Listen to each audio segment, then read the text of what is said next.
saya sempat dipersekusi FPI. Oh. Dengan kata-kata yang saya bilang ini provokatif, ini nggak bisa. Islam tidak mengajarkan seperti ini. Kalau proyek ijazah palsu ini sukses, mereka menjadikan Pak Jokowi pesakitan di pengadilan. Mereka menyerang Pak Jokowi, tapi ujung-ujungnya mereka ingin menjatuhkan Prabowo. Berarti narasi mereka bahwa mereka mencintai Prabowo itu bullshit. Saya ini pengikut awal-awal mula HTI berdiri, HTI, FPI, PKS itu saya awal-awal mula saya ada di situ. FPI, HTI itu terafiliasi dengan pihak-pihak luar.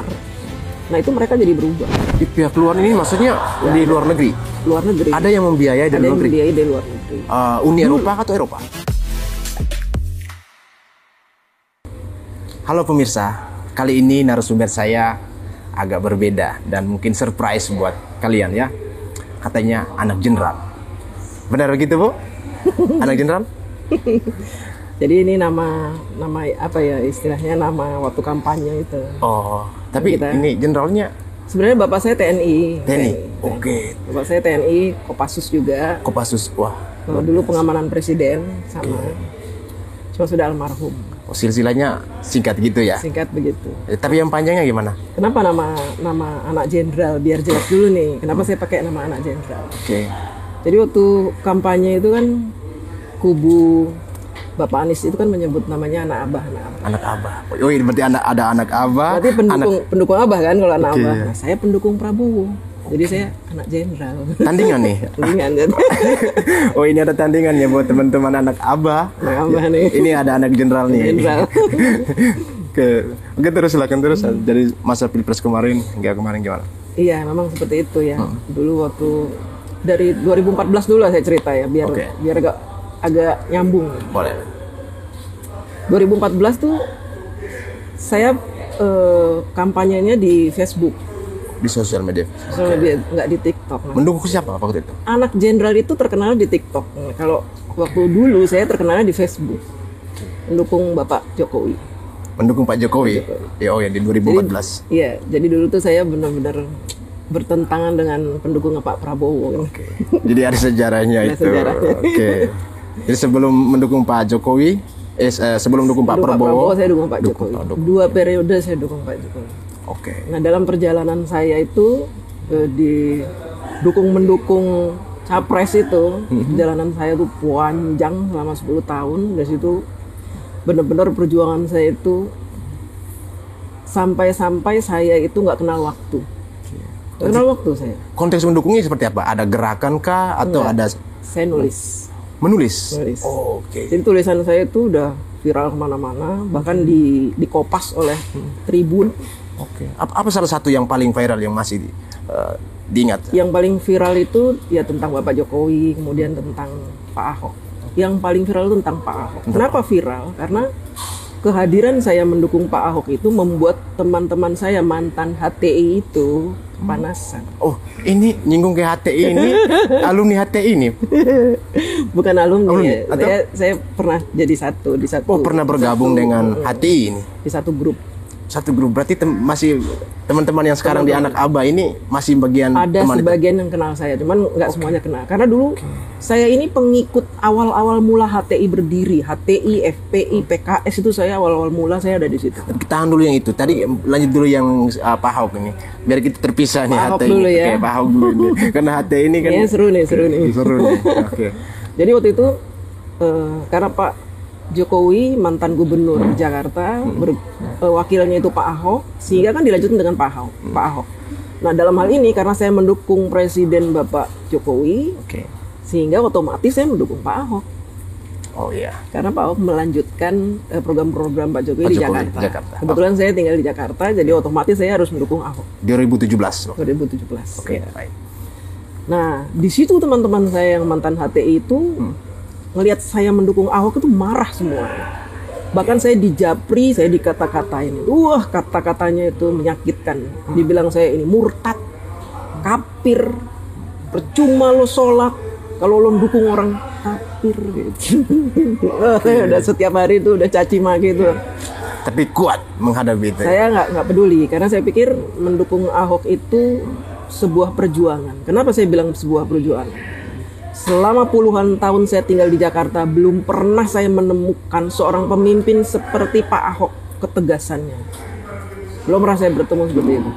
Dia tegas, dia berani melawan preman, meskipun beliau ini minoritas kan di Jakarta. Dia berani melawan preman, berani melawan DPRD yang selama ini mengatur gubernur dalam menjalankan kegiatannya itu mengatur Jakarta kan.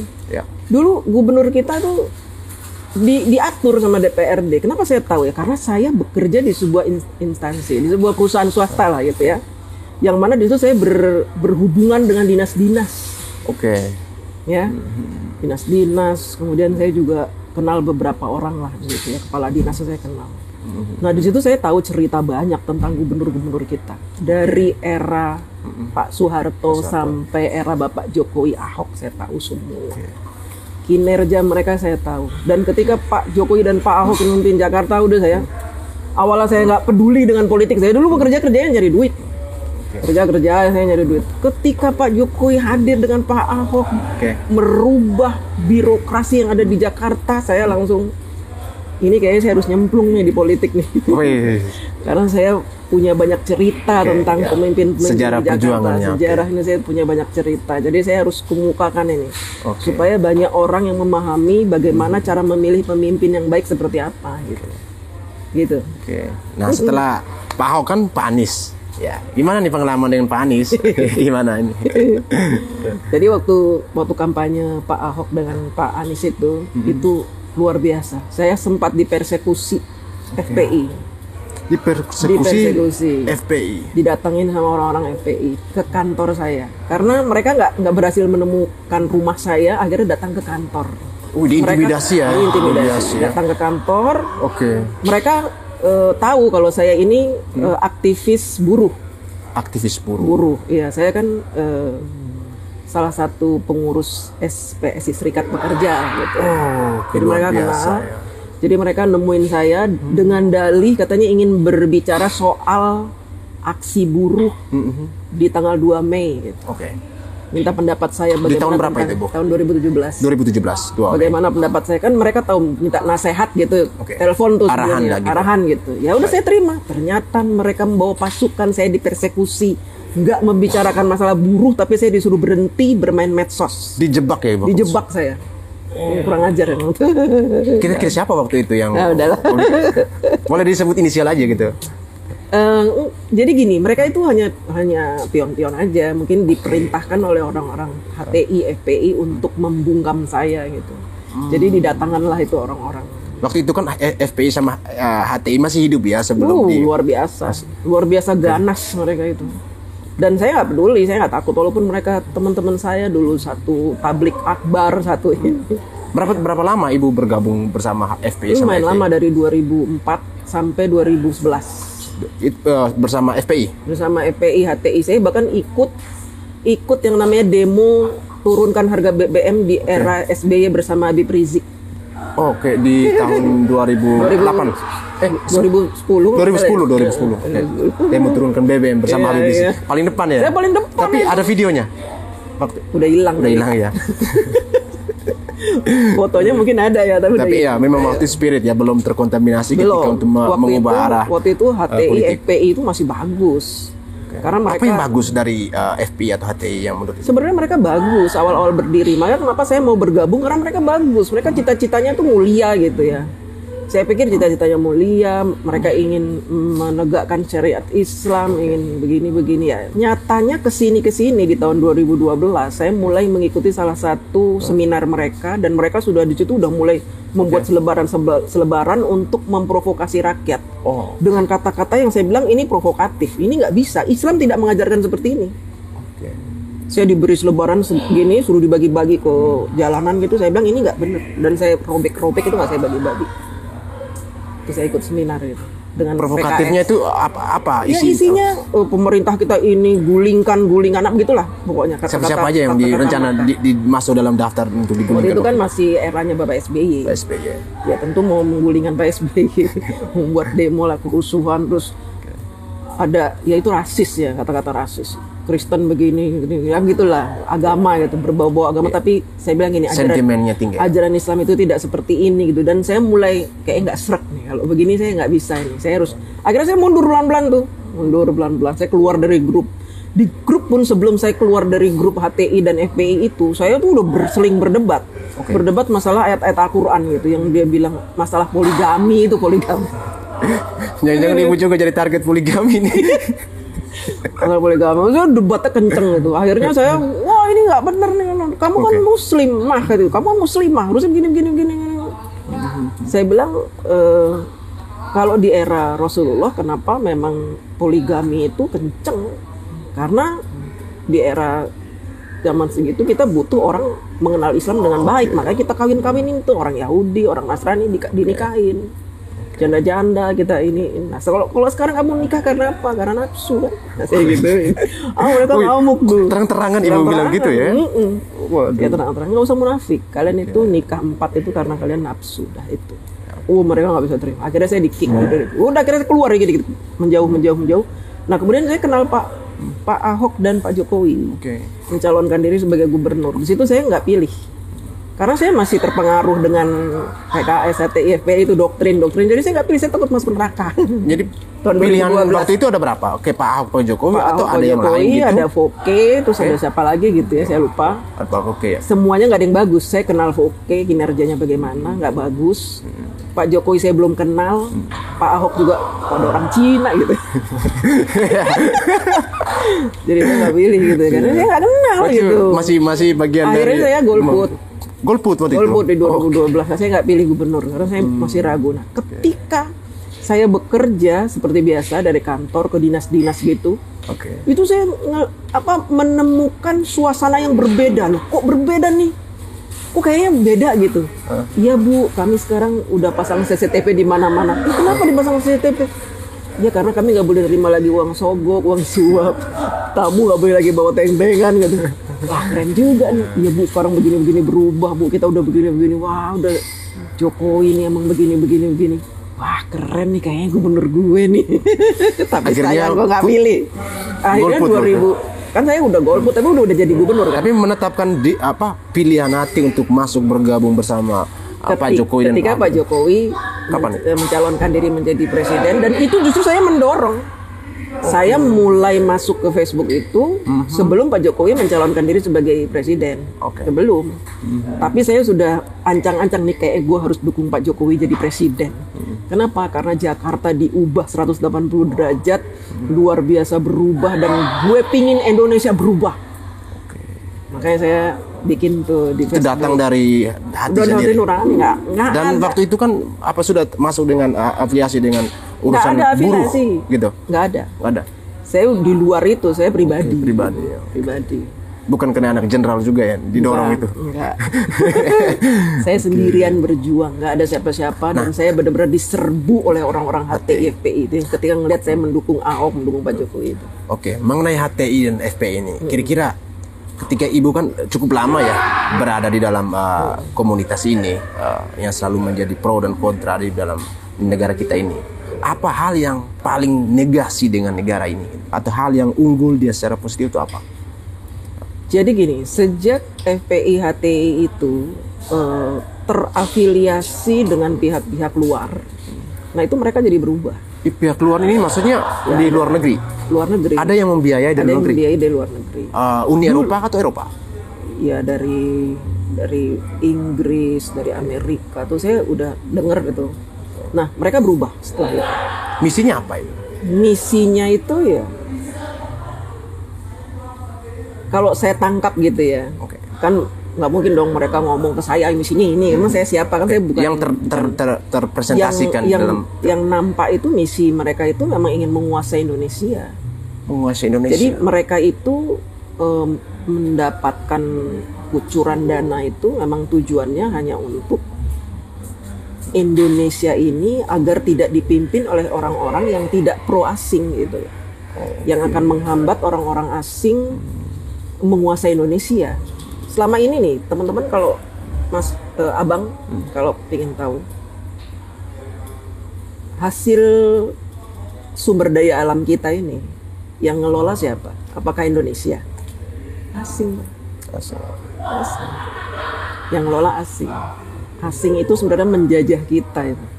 Selama kepemimpinan Bapak Soeharto, Bapak SBY, dan tidak ada yang berani untuk mengusir mereka dari pengelolaan hasil bumi, nggak ada yang berani.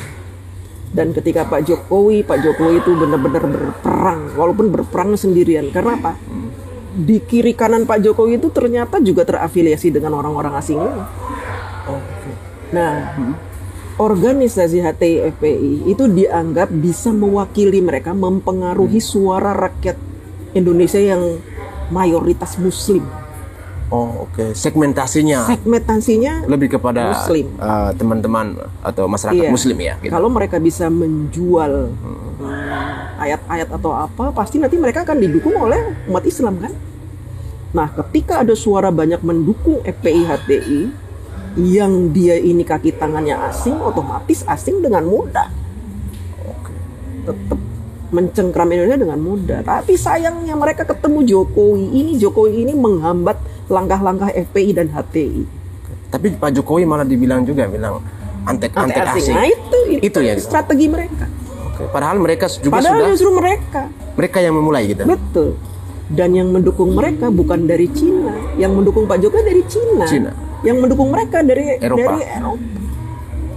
Makanya mereka bilang antek Cina. Karena memang Eropa dengan Cina juga kan perang dagangnya cukup sengit ya. Nah, ini sebenarnya yang memang harus terus-menerus diinformasikan kepada rakyat Indonesia. Hati-hati dengan kelompok-kelompok orang yang menjual agama ini. Dan di dunia ini kan jualan yang paling mahal itu, laris itu ya. Di Indonesia ini kenapa FPI HTI cepat berkembang? Karena mayoritas Muslim dan mereka gampang terdoktrin. Karena ini orang ini jualan agama.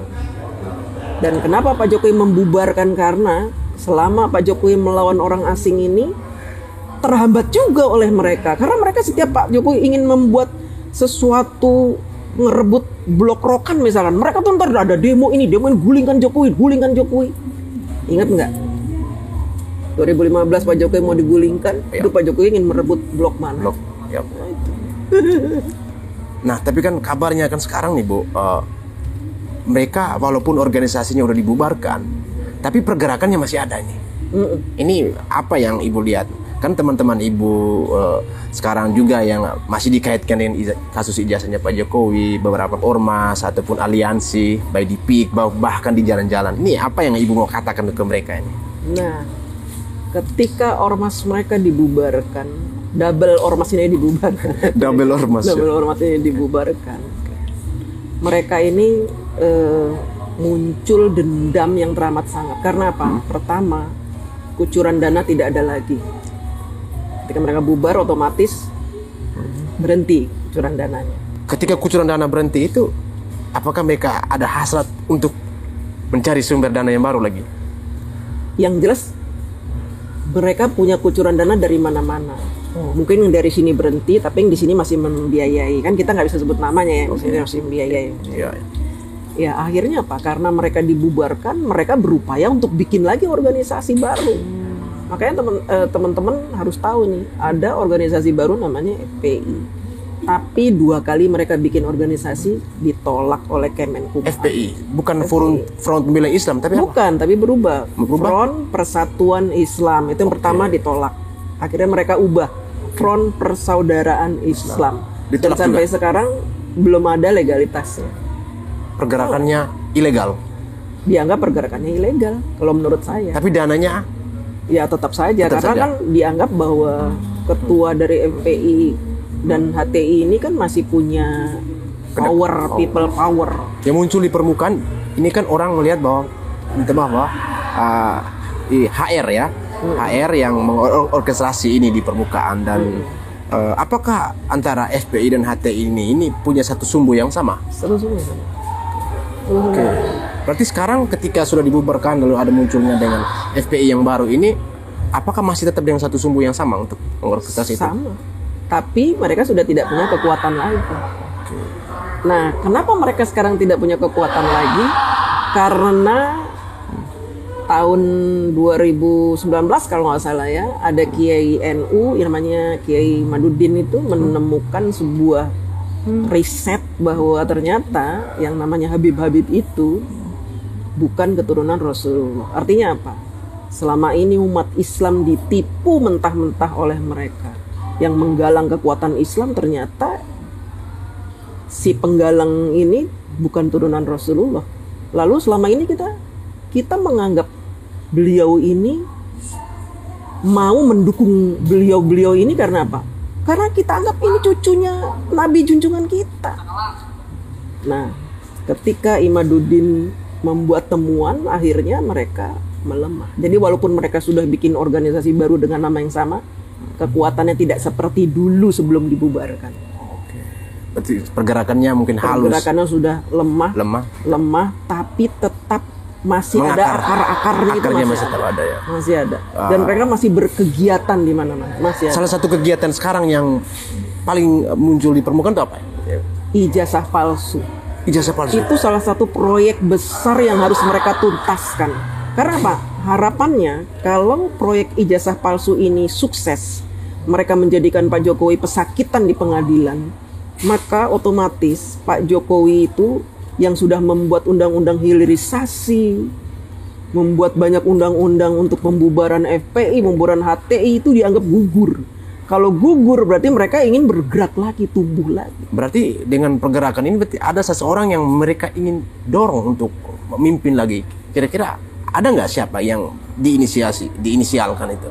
Ya ada. Ada. Mereka sudah punya calon sendiri untuk menggantikan Pak Prabowo. Nah sebenarnya gini, mereka menyerang Pak Jokowi, tapi ujung-ujungnya mereka ingin menjatuhkan Prabowo. Itu sebenarnya ujung-ujungnya itu.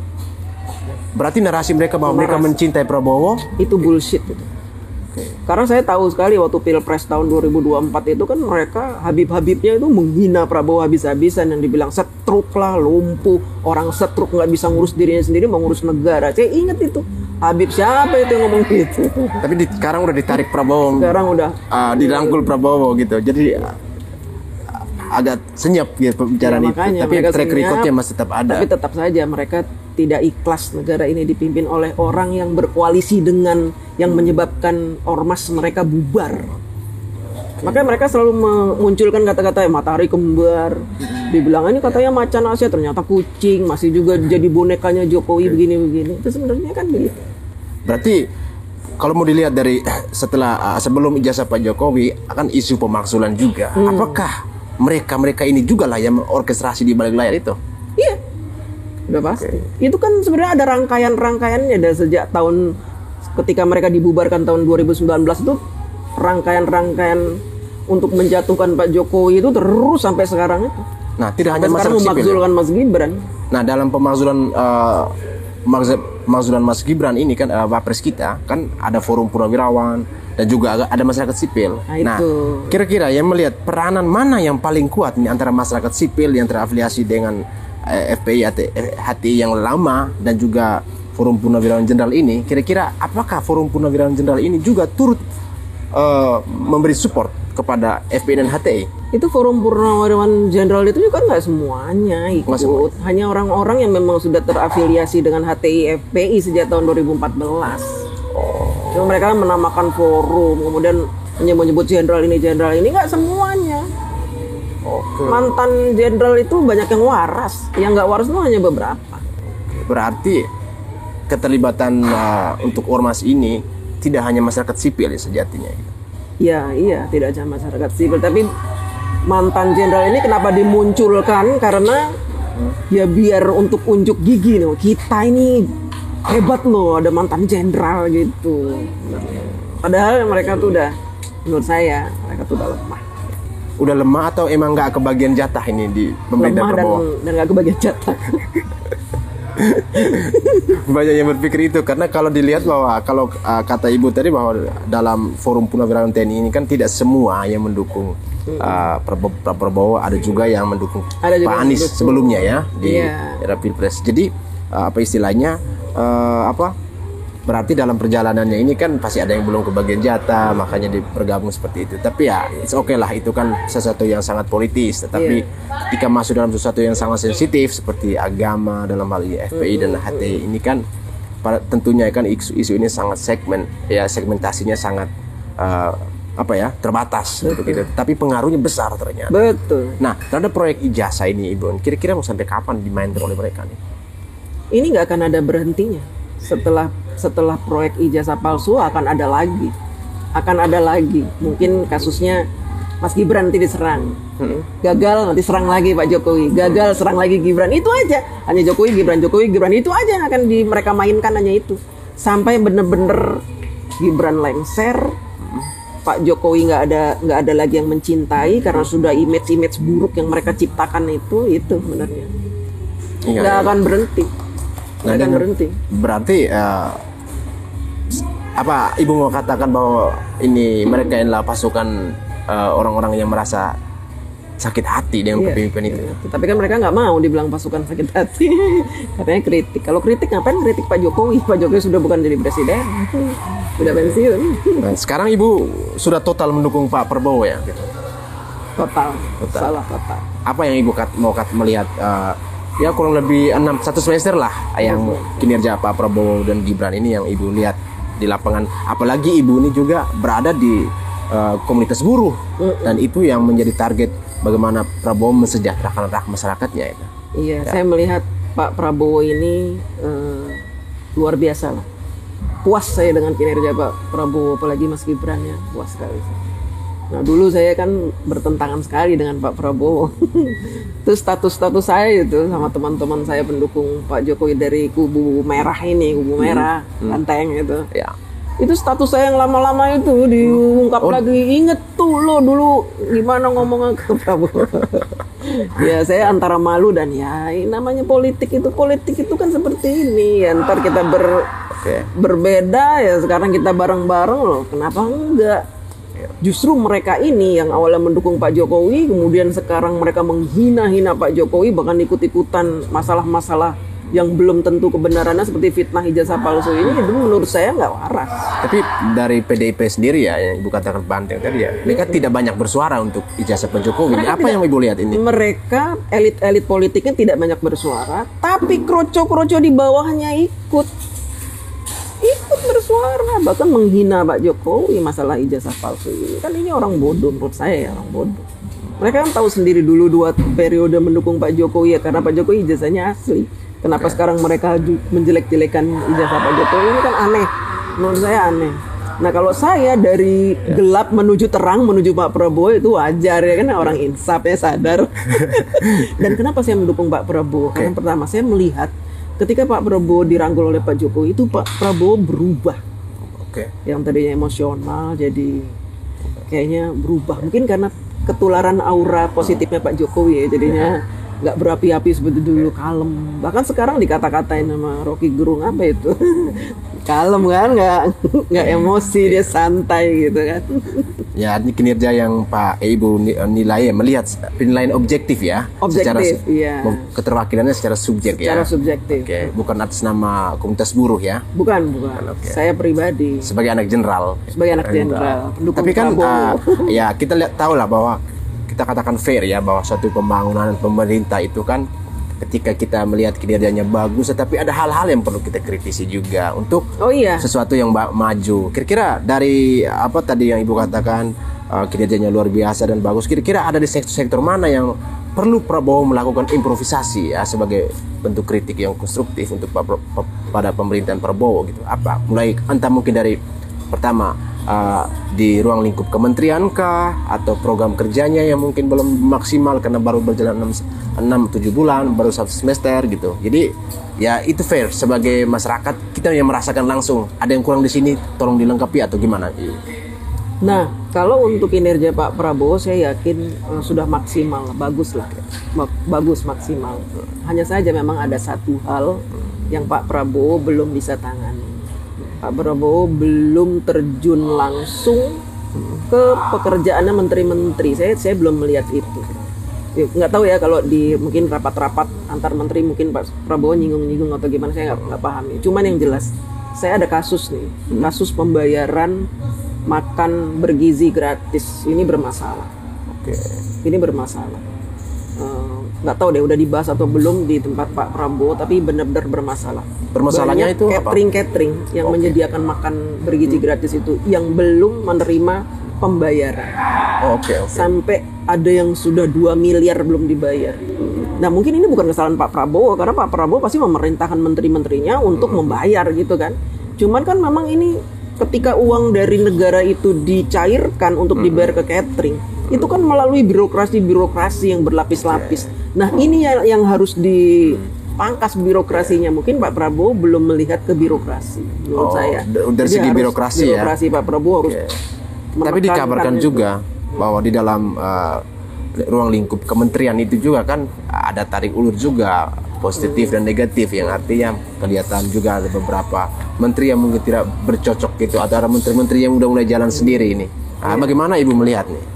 Nah, saya juga ngelihat kan menteri-menteri yang ditunjuk Pak Prabowo itu sebagian besar itu menteri-menteri yang belum berpengalaman menjadi menteri, belum bisa melihat secara keseluruhan Indonesia seperti apa, karakternya di pemerintahan seperti apa. Jadi memang banyak kekacauan di sana sini. Kalau menteri-menteri yang sudah lama mungkin mereka udah pengalaman seperti Pak Mentan, udah pengalaman kan dari tahun berapa itu Pak Mentan itu. Jadi bisa ditangani masalah-masalah yang ada di pertanian. Kalau untuk menteri-menteri yang lain seperti perumahan seperti ini kan baru menteri-menteri. Jadi memang mereka harus kayaknya sekarang ini di semester pertama ini mereka masih belajar menjajaki. Jadi kalau ada kesalahan di sana sini menurut saya wajar. Wajar ya. Oke. Artinya bisa diperbaiki untuk diimprovisasi. Bisa ya. diperbaiki. Terakhir ini Ibu, apa yang mau katakan terhadap orang-orang yang masih berada dalam ruang lingkup HTI dan FPI ini sebagai anak jenderal? Jadi begini, Indonesia ini saat ini sedang menuju ke titik emas sebenarnya ya. Pak Jokowi sudah membuat landasan yang bagus buat Indonesia. Pak Prabowo melanjutkan untuk membangun bangunan yang megah buat negara Indonesia. Sebaiknya orang-orang FPI, HTI sudahi saja dendamnya. Kalau memang kalian punya niat baik untuk bangsa ini, seharusnya kalian itu tidak membuat keonaran, nggak membuat keonaran dari langkah-langkah yang Pak Prabowo sedang jalankan saat ini untuk menjadikan Indonesia negara yang dikdaya, makmur, sejahtera. Kalau memang kalian tidak suka dengan pemerintahan Bapak Prabowo, ya silakan saja. Kalian kan ada tuh negara Suriah itu yang kayaknya itu ya perlu dikembangin, ya silahkan aja kalian pindah ke Suriah, nggak usah ganggu Indonesia. Karena apa? Kalian bergerak ingin mengganggu Prabowo Gibran, kami pun anak bangsa pribumi dengan siaga akan membela pemerintah yang sah. Baik, terima kasih banyak Ibu, terima kasih waktunya.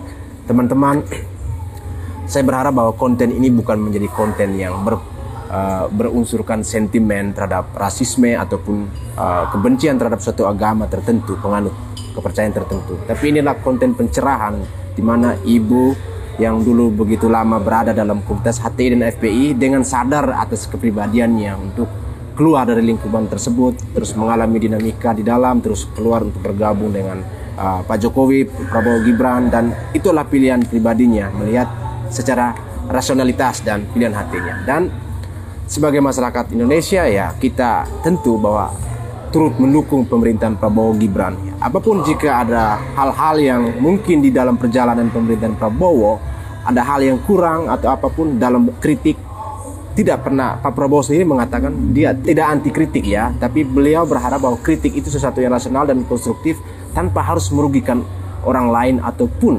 lebih kepada subjektif gitu. Karena kritik kebijakan itu wajar karena kita masyarakat Indonesia yang menikmatinya secara langsung. Oke, ikuti kami terus di episode berikutnya.